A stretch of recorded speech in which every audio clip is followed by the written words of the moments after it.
નમસ્તે વિદ્યાર્થી મિત્રો. તો આજે આપણે સ્વાધ્યાય 6.2 નો પહેલો દાખલો જોશું અને બીજો દાખલો જોશું. બરોબર?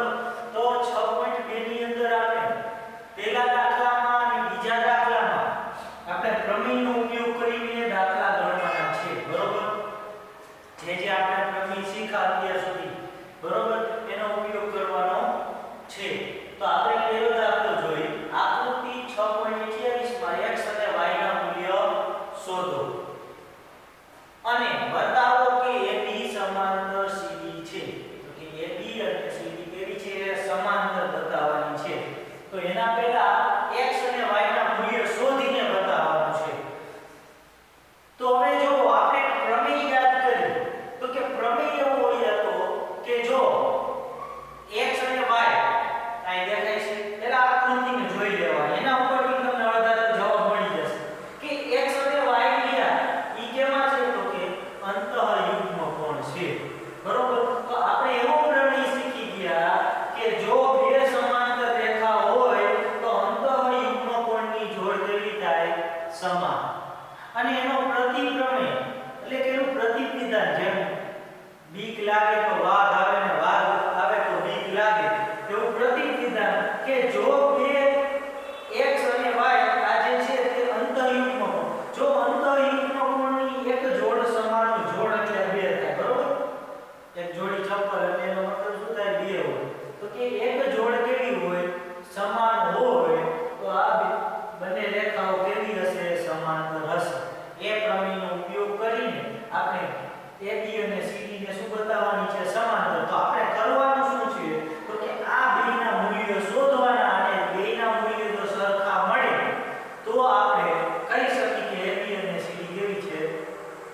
સમાંતર છે. બરોબર? તો પહેલા આપણે y નું મૂલ્ય, બરોબર, એના પહેલા જો મેં બે વસ્તુ જે સફેદ ચોકથી લખેલી છે P અને E ઉમેર્યા, આને બિંદુ E કહી દીધું અને આને બિંદુ P અને આયા Q. બરોબર? PQ રેખા જે આપણે આ આકૃતિમાં નામ નહોતું પણ મેં આ ઉમેર્યું છે. તો આપણે એ કહી દઈએ કે ધારો કે ઉમેર્યું હોય તો લખવું પડે. ધારો કે AB રેખા AB અને PQ રેખા એ E બિંદુમાં છેદે છે.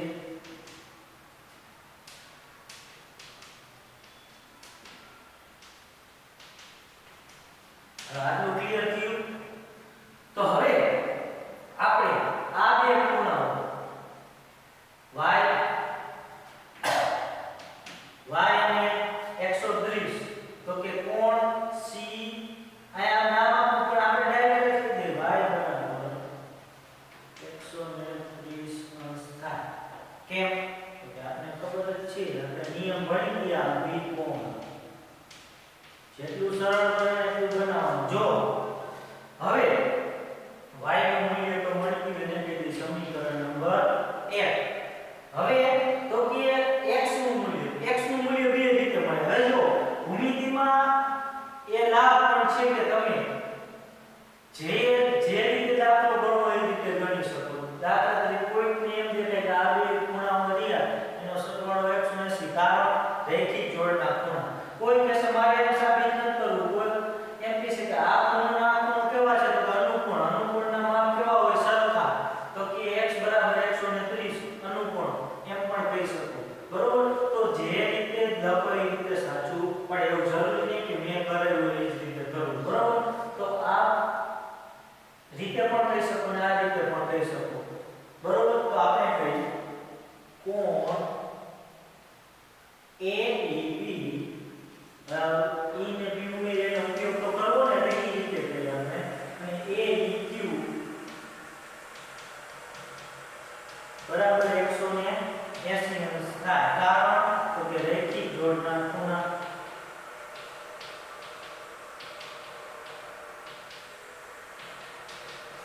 રેખિક જોડના ખૂણાથી આ રેખા છે એના ઉપરના આ બીજી રેખા એને છેદે છે. તો આ બે ખૂણાનો સરવાળો કેટલો થાય? 180. હવે આપણે AEB આપેલા છે 50 અંશ. x શોધવાનો છે. આ 180 અંશ 50 આ બાજુ આવે. તેથી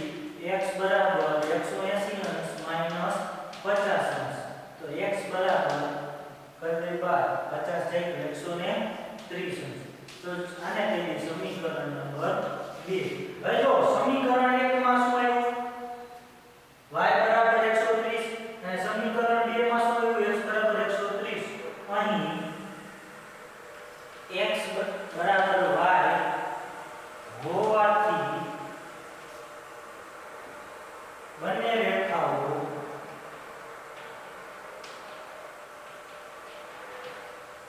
AB અને CD સમાંતર છે.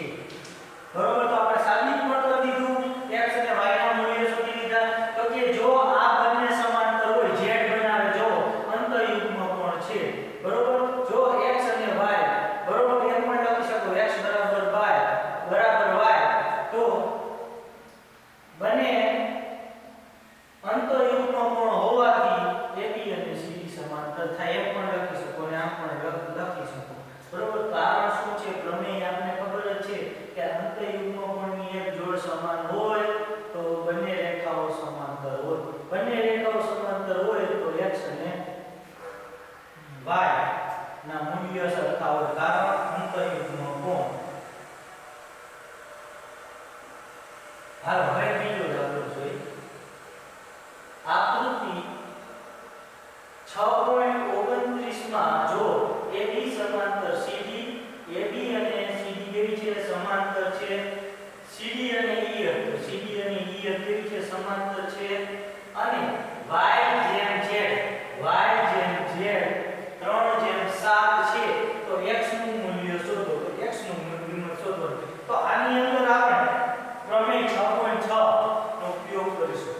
6.6 માં એવું કીધું છે કે જો આ બે રેખા સમાંતર હોય ને આ બે રેખા સમાંતર હોય તો પહેલી અને ત્રીજી પણ સમાંતર હોય. બરોબર, આપણે શીખી ગયા તો એનો ઉપયોગ કરવાનો. હવે એટલે તો ખબર પડી ગઈ. હવે આપણને આપેલું શું છે? તો કે y જેમ z, તો કે આ બંનેના y એના ઉપરથી આપણે મેળવવાનું છે. હવે આપણે જો AB અને CD કહી દીધા, CD અને EF કહી દીધા, તો આપણે એમ કહી દઈએ પહેલા આપણે લખીએ. આપણે લખતા શીખવાનું છે. AB સમાંતર CD અને CD સમાંતર EF છે. આટલું છે. તો તેથી AB અને EF પણ સમાંતર થાય જ નહીં.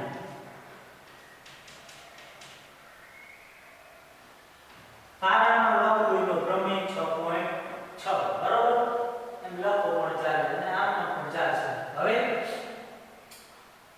આ બંનેના ઉપરથી આપણે મેળવવાનું છે, પણ એના પહેલા આપણે એક વસ્તુ જોઈ લઈએ. માની લો કે આ રેખા છે જ નહીં, આ બે જ રેખા છે AB અને EF. AB અને EF સમાંતર છે. તો આ તમને z દેખાય છે.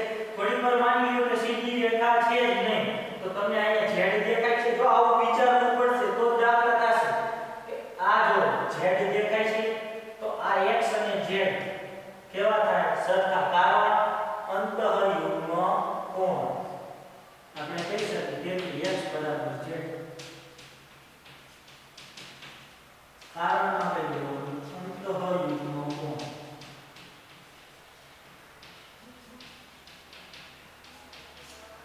હવે આ બંને સમાન છે એટલું તો ખબર પડી. તો હવે આપણે મૂલ્ય તો શું શોધવા નીકળ્યા છીએ? તો કે x નું મૂલ્ય શોધવા નીકળ્યા છીએ. તો જો z મળી જાય તો x મળી જાય. બરોબર, તો z ક્યાંથી મળશે? તો કે z આયાથી મળશે. y જેમ z. બરોબર, તો આપણે z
તો z બરાબર 126 બરોબર. તેથી x બરાબર 126 અંશ થાય. કારણ તો કે કારણમાં લખી નાખવાનું x બરાબર z.